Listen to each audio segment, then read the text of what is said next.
Magandang umaga po. Dumating na po tayo sa ating lokasyon. Ayan na, ninapunta na tayo ng Google. Tanghalian na almusal pala mga guys po. At kasama na tanghalian. Dahil alas 10 na. Dito nga pala kami nag-deliver sa Calamba, Laguna. Ayan. Kain muna tayo. Idala pala tayo na isang kaldero kanin. Kaso walang ulam. Kaya bumili lang tayo ng ulam niya sa labas.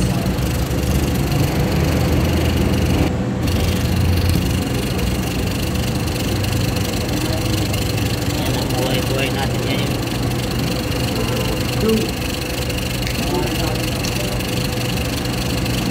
Dati ay masagana tayo dahil lang sa pagplano sa buhay ko at naingit na tao kalaban sa negosyo, kompetensya. Ito ay nakipagkaibigan sa akin at pagbati at yung pala may planong maitim na balak. Hanggat naubos yung ating mga property, inipit niya at pati may kulang pa siya ng 2 million sa akin. Kailangan pa nilaban sa korte dahil may mga dokumento siya na na hindi tama, mga dokumento siya, mga piniki. Talagang pinagplanuhan talaga ang panluloko sa akin. Yan talaga ginawa ng dating may-ari ng pisto ko. Dahil ako yung mabigat na kompetensya niya. Kaya ako ngayon nagdurusa sa kawalang hiya niya. Lumapit na tayo sa Tulfo, Kevin Tulfo, sa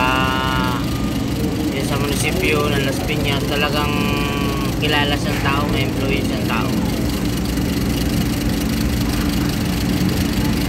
Mayabang na, sabi niya nga ang lakas niya daw kay Mayura. Wala na ang Diyos sa kanya. Kaya tuloy basta, tuloy ang buhay. Mayawan Diyos at makakabalik din tayo ulit sa negosyo at sipag lang ulit. Kahit na inagrabyado tayo ng tao na pinagservisyohan natin, pinulutuan natin ng pagkain araw-araw at hapunan, almusal, tanghalian, hapunan, sa pulutan, pero niloko pa rin tayo ng tao. May mga tao palang ganun na sobra ka ganit sa kapangyarihan. Hindi sila kontento at hindi sila makaloko ng kapwa nila. Ang niloko pa nila yung pa yung nagpapakain sa kanila, nagluluto, nagsiservisyo sa kanya. Walang puso't kaluluwa ang tao. Sabi.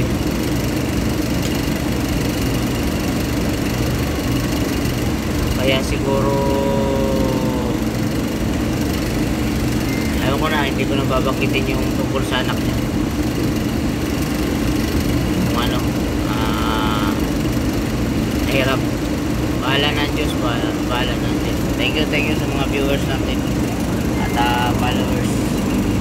Dating milyonaryo dahil sa isang pagkakamali lang na gusto ko lang naman na magpatawad at sa taong ako pa napasama.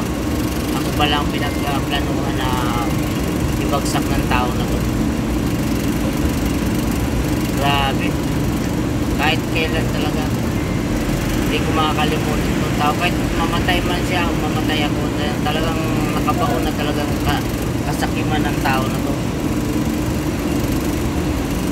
Walang puso't kaluluwa mga guys. Kaya kayo guys, naka-order na kayo ng tao, pinakain nyo na, binigyan nyo ng lahat-lahat na suporta, tapos sa bandang uli niloko pa rin kayo guys.